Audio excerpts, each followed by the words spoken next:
Adventures in Mortuary Archaeology and Commemoration. It's Archaeodeath.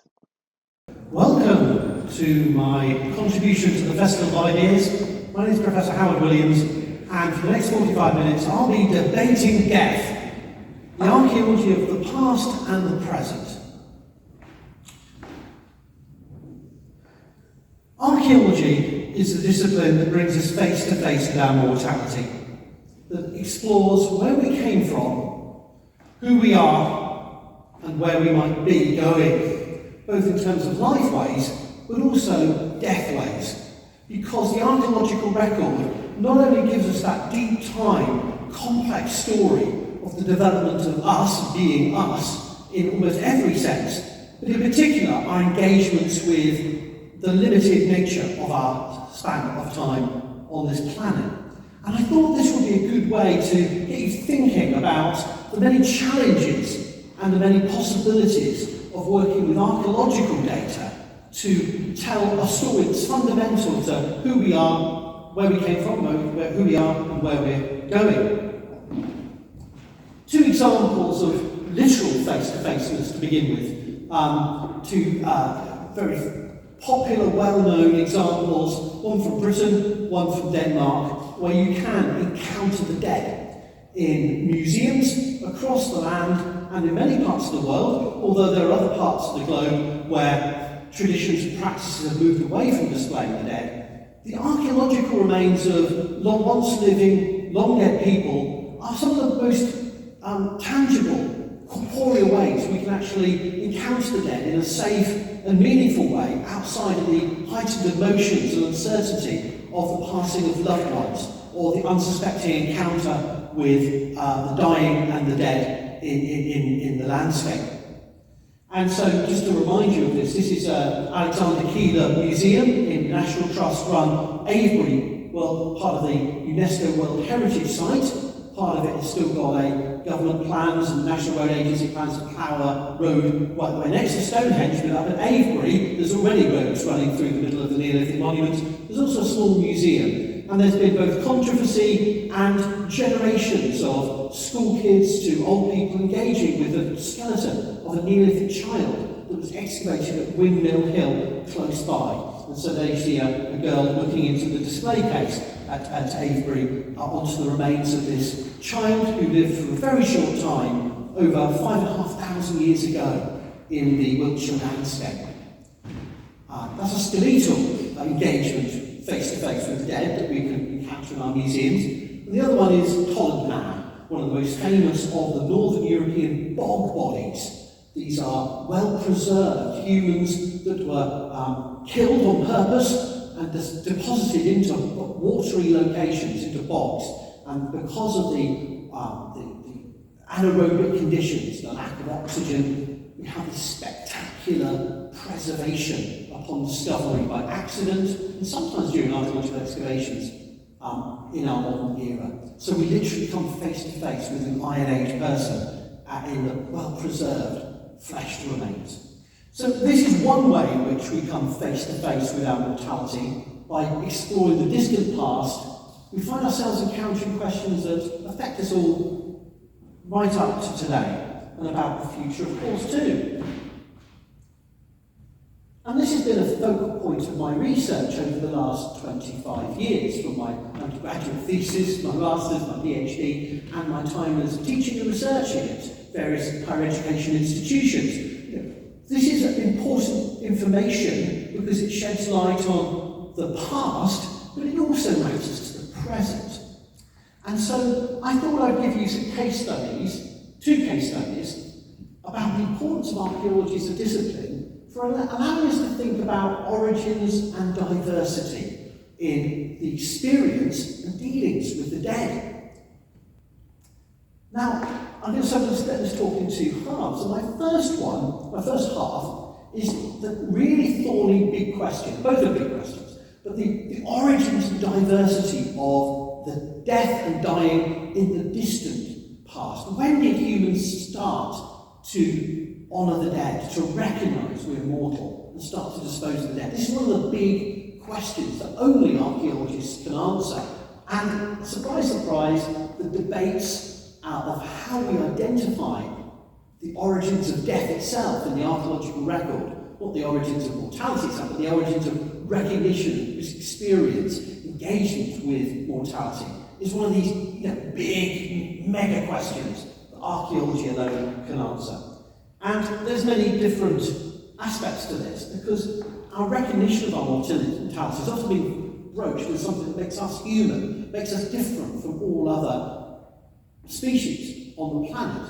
Fungi, plants, animals, we're special, I think. We're the ones that recognise death. This is one of the arguments, not my argument, this is one of the arguments, right? So this matters. Is it what makes us human? And how do we identify the practices surrounding death? Well, we find fossilised human remains from millions of years ago. Did those people just die by accident? Were they killed by animals? How do we identify deliberate practices in the treatment of the body after death? And you can immediately start thinking, perhaps, is this that straightforward? And one of the key identifiers of a deliberate recognition of mortality is surely the act of burial. And many people often make this synonymous, death, burial. We often say death and burial as a pairing, right? But there's many ways to deal with death, as I shall come on to. And burial, though, is often seen as one of the key ways. And obviously we can't just call it burial, we have to come up with a more scientific way of saying it. So we talk about anthropogenic pits, in other words, cuts into the subsoil that indicate deliberate activities to then deposit a body into. Surely that is a key indicator of deliberate recognition of mortality that we should be looking for in the archaeological record.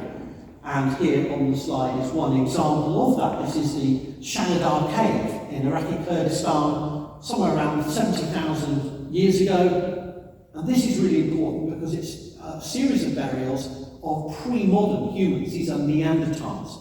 So these are a subspecies related to modern people. We have elements of Neanderthal DNA in all people who are descended from European populations, but they are not us, showing that we are not exclusive, we are not unique in the burial of the dead. And while early ideas of the Shanadar Neanderthal burials may have been laid on beds of flowers, has now been discredited by new research, and I won't go into that here.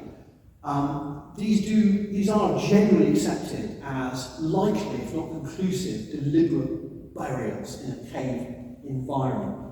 But we have older burials still. I think the latest and most confirmed evidence of oldest deliberate burial from Europe and Southwest Asia comes from Kafse Cave in Palestine, where up to 72,000 years ago we have the burial of 7 adults and 7 juveniles. Part of a Mousterian culture, a culture of technology that was similar to the Neanderthals, but these are archaic Homo sapiens, so they're our ancestors. And over 72,000 years ago, we have strong evidence they were already burying their dead, and perhaps even burying the dead with grave goods. Deer horns were found, the wild boar jaw was found at a nearby site of Skull, and there were flint tools found near the burials, and it's been questioned whether these could be deliberate offerings. And we have marine seashells brought from over 50 kilometres away to the Skull Cave and ochre in and around these shells, suggesting that people burying at Kafse and then Skull may have been conducting rituals associated with these burial practices.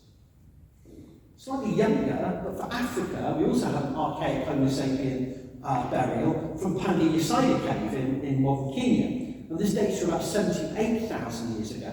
And this is a burial of a child, and the careful, detailed analysis of this fragile remains on this East African coastal cave site has revealed an intentional pit being done of a body that was still articulated. The flesh was still on the body when this pit was dug and the burial took place. And they seem to have deliberately closed over the burial with material from the overlaying legs. And those 3 strands of evidence together suggest we're looking at deliberate burial. This is obvious, you'd say, but that shows an intentionality, a planned staging of actions responding to the death of a family member, a community member, by living people. And that's what we're talking about with origins of death, the origins of burial practice. So we seem to be getting there with this archaeological evidence that the deliberate burial of the dead is deep time. It's not recent. It's long before the rise of world religions. It's long before farming. It's long before complex civilizations. It's over 90,000 years, 80,000 years old. And we're finding more and more traces of these practices.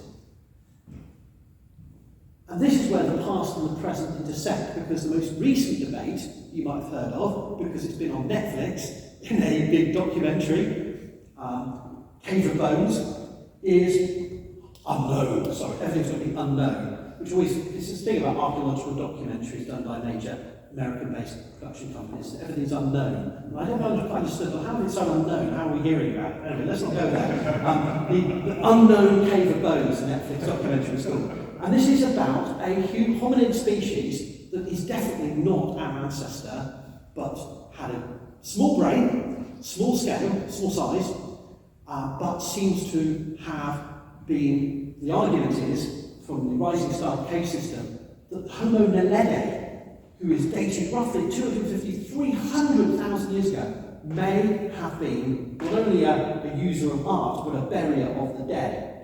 And this has become controversial because last summer, in a open access journal, eLife Science, a series of a triad of papers were published by the excavation team led by Lee Berger, with those definitive titles of research papers that scientists love so much. So the first papers were evidence of deliberate burying of the dead by Homo naledi. And this blows our minds and our thinking way open. You know, it's shocking, and that such a small-brained hominin living in what is now South Africa, maybe up to 300,000 years ago, they've been deliberately burying the dead. And the evidence I won't go through in detail. This is an image of the cave systems, and you can see they're arguing that there's a series of features within these cave systems where they've been intentionally digging pits, placing grave goods, carving cave art on the walls, and burying articulated bodies with the flesh still on them, as deliberate acts. That's the argument. And that the matrix supported position of the skeletal remains, in other words, where they're positioned, the careful analysis is argued to suggest these are deliberate burials. And there's various features that have been excavated over a decade of careful, really difficult working conditions, really high profile, but taking a long time to even get into the caves and excavate these tiny fossilized human remains, not of our immediate ancestors, but blowing our minds because of the depth of time, but suggesting that as with tool use, as with other aspects of human behaviour, we are not alone in having these complex engagements with the world and mortality. And one possibility that even a grave good, a humanly adapted piece of stone, may have been placed with one of these burials. Wow. So we're in exciting times for this big question about the origins of death, the origins of burial.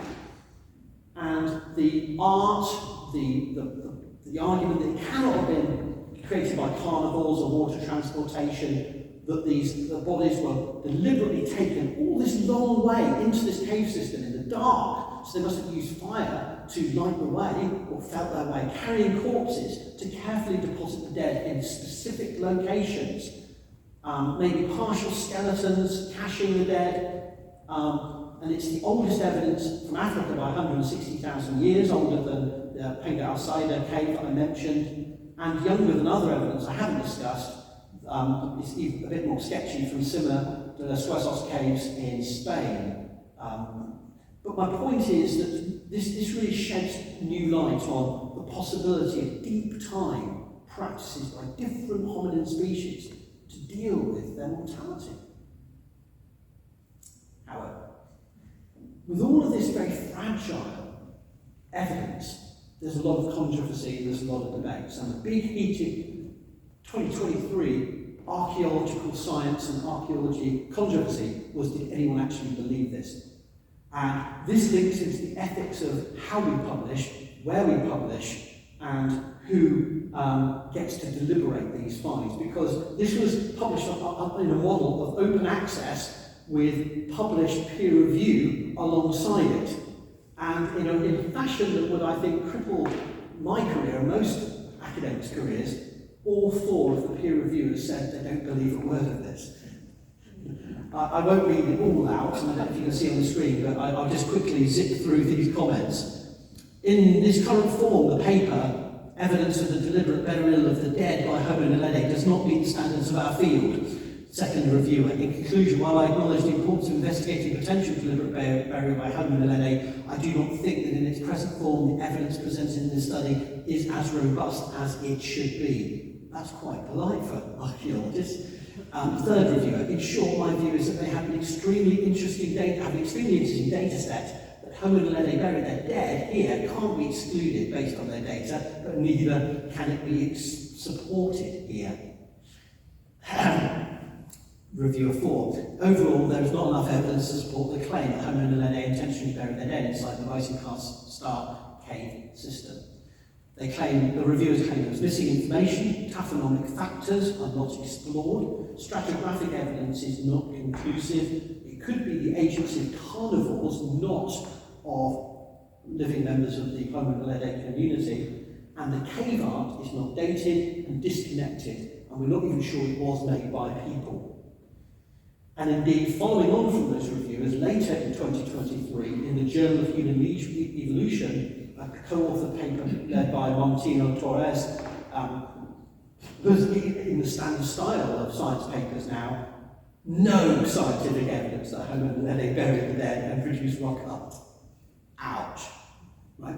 Now, it's easy to say, oh well, archaeologists don't know what they're talking about. This is a decades-long project involving careful analysis, dating, and pulling together a case for deliberate burial of the dead, and other scientists saying, no way, Jose, we're not there yet. It doesn't mean that we won't find that evidence, but it shows the ongoing healthy, robust discourse playing out in the field. Martino Torres argues it's probably natural agency and post-depositional factors to do with a play. I won't go through all of this, but to give you the point, they've got counter-arguments for why they think the evidence is not compelling. There's no fire evidence, there's no connection of the rock art engravings to Homo naledi. The stone artifact that I showed you, they don't think it's a stone artifact, they think it's a geofact, they think it's a natural object. Now, why I'm sharing this with you, they made the point the cave is accessible to animals, and there's lack of evidence for repeated ritualised practices. And there's issues with science communication. In other words, they're arguing that they jumped to publication too soon. Now, what are the implications? Why am I sharing this with you? Well, you need clear and robust theories if you're trying to answer these big questions. You need rigorous methods and techniques, but you've also got to think about whether you're letting the publicity drive your interpretation, or your interpretation is driving the publicity. And there are certainly big ethical questions here about publication and public engagement. When do you sign up for that TV contract saying you've definitively got a case? And I thought that the TV documentary on Netflix was really great as a piece of science communication. It's just a pity that I don't, like many of the scientists, don't quite believe they've got the evidence, they've got their ducks in a row, the evidence presented to make their case yet. And these are big questions, and they require us to think carefully about the theories we create, the methods we use, and then how those methods interact with the public sphere, how we communicate our results, how we share our results. So, as you'll be surprised to hear, many people in the world now are convinced, because they watched a documentary, that Homo naledi was a small-brained but community-focused carer of the dead, going to great extent to drag their bodies of corpses into these dark, deep cave systems, creating almost temples or churches, proto-religious spaces to honour their dead. Whereas other archaeologists go, no, probably not. It may be animals doing that. It may be water washing those bones in from other locations. We're not convinced you've got the data presented yet. And what's at stake is it's what makes us human, is being the claim. The scientists saying this makes us human, so we need to debate this. This matters. My take makes it even more complicated, because I would point out that a problem with this scientific search for the origins of burial as an indicator of human engagement in mortality has many Western biases to it. It presumes that burial is the ultimate ideal of human funerary treatment. And if you think about it, that doesn't even make sense for our society, let alone many societies across the world. This is the TV show Deadwood, which is obviously therefore completely accurate, so shown. It's really actually graphic and stark representation of the American frontier in the 19th century, with comedic elements and so on. But here, showing scaffold burial amongst indigenous groups, Native American groups. Air burial is just one of a series of ways you can honour the dead, following careful religious observances and complex understandings of afterlife destinations, and yet you're not burying the dead. Is this therefore more primitive, more less sophisticated than Homo naledi or Neanderthal or archaic Homo sapiens? Of course not. Deliberate cutting up of the dead and feeding them to animals, immersion of the dead in water, burial in rock and cave context but not into earth, is certainly feasible. Why dig into earth when you have a rock fissures that you can utilise? So my point is simply in the ethnographic record around the world and in our own society, and eating the dead, there's another one, endocannibalism. These are different strategies we've seen into recent centuries of respectfully and carefully choreographing funerary rituals. And indeed, in the Magdalenian of the late Upper Paleolithic, we've now got evidence, this is from the Journal of Archaeological Sciences, Quaternary Science Review, that cannibalism seems to have been such a prolific practice, it's unlikely to have been emergency cannibalism, but does seem to be actually a carefully staged funerary rite.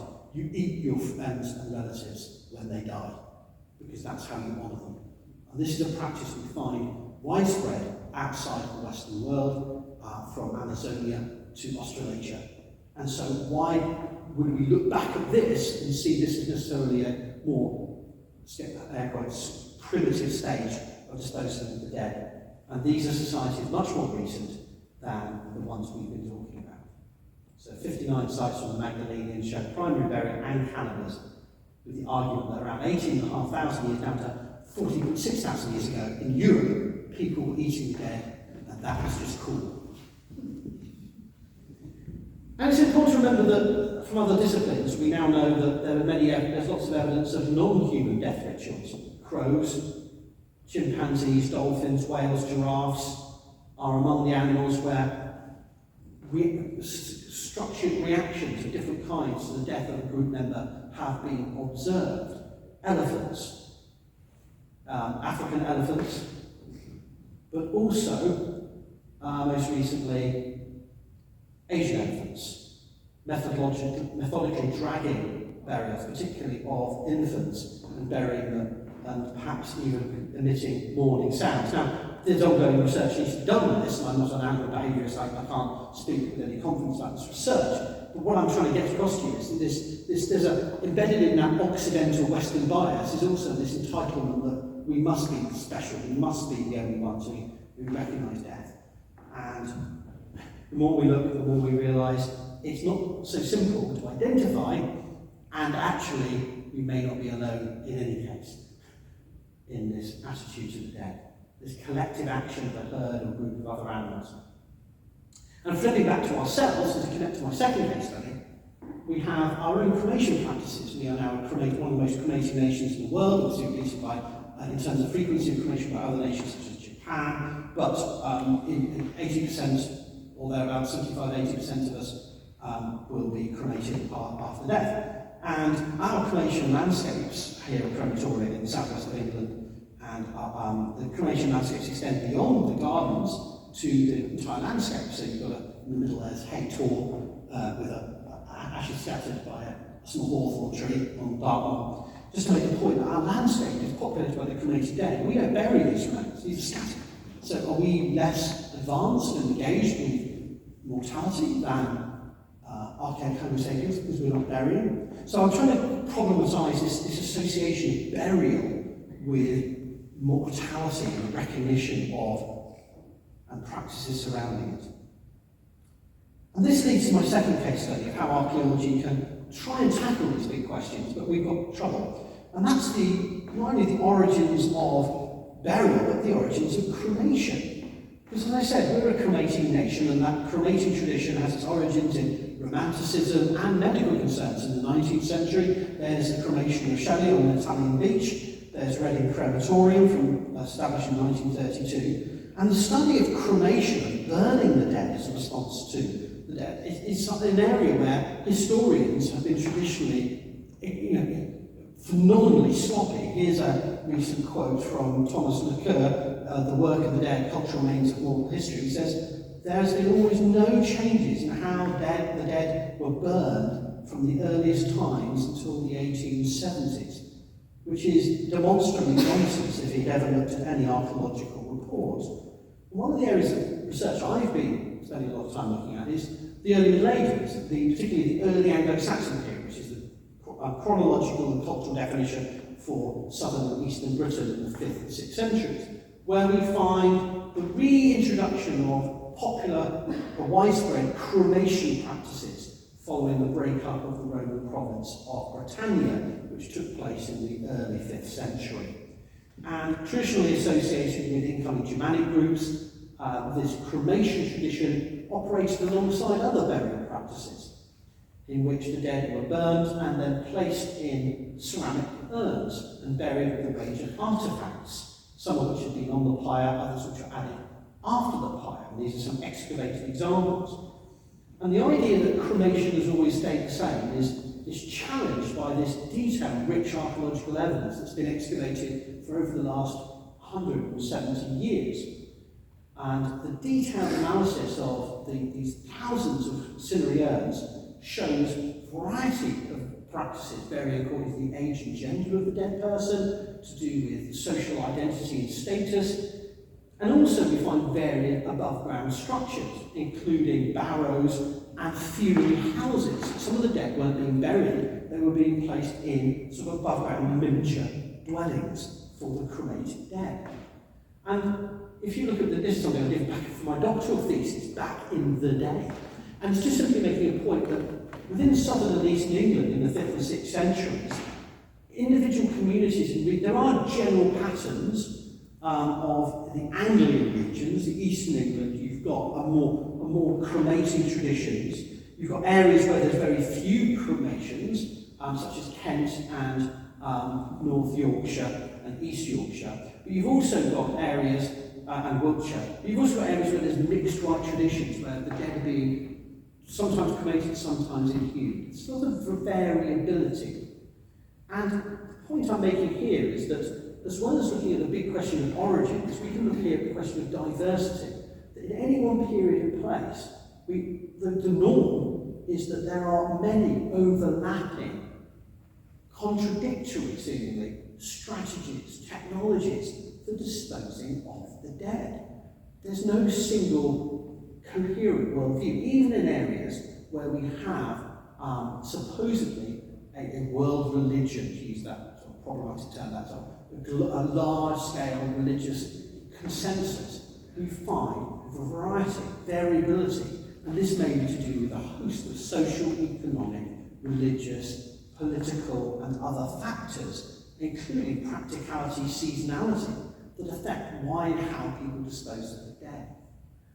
And so my point is that there's lots of overlapping practices, and this is again interacts with how we communicate this to the public. Just as with the controversy surrounding the origins of burial, we have debates about how we display this remains, what stories we want to tell through the artist reconstructions. I collaborated with an artist, Aaron Watson, to create this sort of 3 images of different stages of an early Anglo-Saxon period funeral, and debates about how we display these remains and what stories we tell about them in museums. So these are some of the ceramic elements from one of these cremation cemeteries from Spong Hill on display in 2010 at the Norwich Castle Museum. And here, most famously visited of all exhibits about an early Anglo-Saxon creation rite, rather humble little exhibition, but in a very prominent location, namely the free-to-enter British Museum. And these are some of the remains I hope they have on display. But I've shown this because actually this is one of the few places where I can actually say that my doctoral research and publications actually inform the very humble little display about interpreting the choices and variability of the grave goods and pile goods selected for placing the cremated dead. And so these remains tell a story for visitors today, not about simply what happened back then, but also about our engagements with mortality, our choices about when we cremate the dead, when we don't cremate the dead, and the various different ways we treat the dead, both in preparation for the pyre, during the burning process, and afterwards. And it still remains a challenge. So Time Team are currently excavating Sutton Hoo. This is from my visit to Sutton Hoo in 2022, where we displayed, so you can see cremated human material, a bronze vessel from when some of it was excavated, and a plaque that tries to get you to imagine the Sutton Hoo landscape with a cremation pyre burning on the headland. And it's not fully effective, because with these complex technologies, these multiple station technologies involving wood, involving bodies, clothing, artifacts, animals being sacrificed, it's very difficult to convey that to the public, and we instead end up with this very stark, inert remains that don't really tell the story or connect people. And indeed, one can get probably a better sense of an early Anglo-Saxon funeral by watching Game of Thrones than you perhaps will get from many of these very humble fragments that we see on display at the British Museum or Sutton Hoo. So we have challenges here that are about heritage interpretation, ethics, about how we connect these stories of how past people dealt with their dead with how we dispose and plan for our own mortality. And sometimes it's not always archaeologists, but fiction writers that can perhaps make more immediate connections in the way they visualise those stories. And this is the topic of my next book, which is on the origins, diversity of path ways, looking at cremation in the early Middle Ages, bringing together the latest research on cremation in different parts of Europe, from Finland to France, from Ireland to Poland, and allowing researchers to themselves directly speak about their latest findings in interview format by doing archaeological experiments, excavations, and lab analysis, new stable isotope analysis, evidence chart where people came from, the evidence that we have Viking cremating people from being cremated in modern day Derbyshire will bring their animals across the North Sea with them, and they're sacrificing them on pyres. And it's important, and debating how we interpret these remains in our museums and heritage contexts.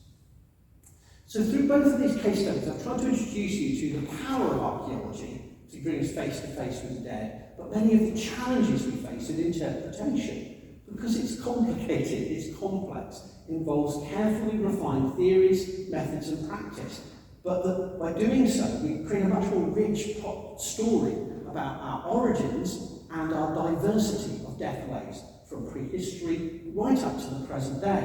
And I think that the debates around Homo naledi and earliest burial, and the debates about how we interpret cremation in early medieval Europe, are two just examples of the challenges we face, from primary data analysis through to our public engagement and interpretation. And it's that interface between our primary research and then how we present those ideas that's been the focus of a lot of my recent ongoing academic research, collaborative books on the past and how we interpret it in the present.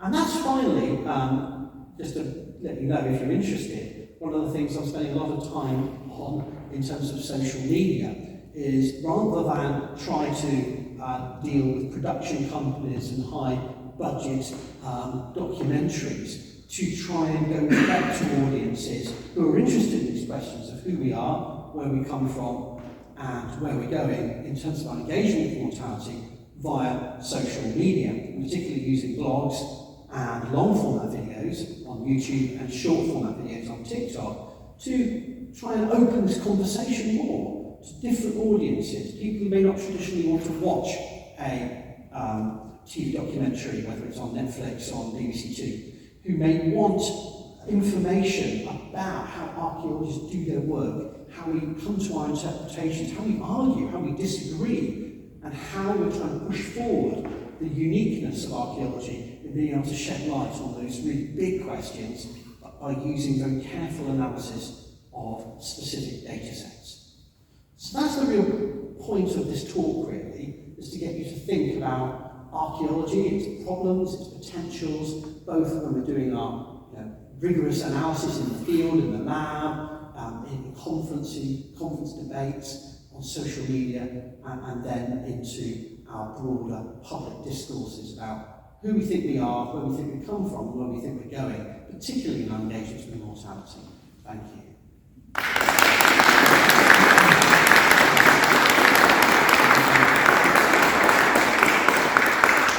Sadly, we're all going to die. But while you're waiting, why not follow Archaeodeath? Subscribe now on YouTube.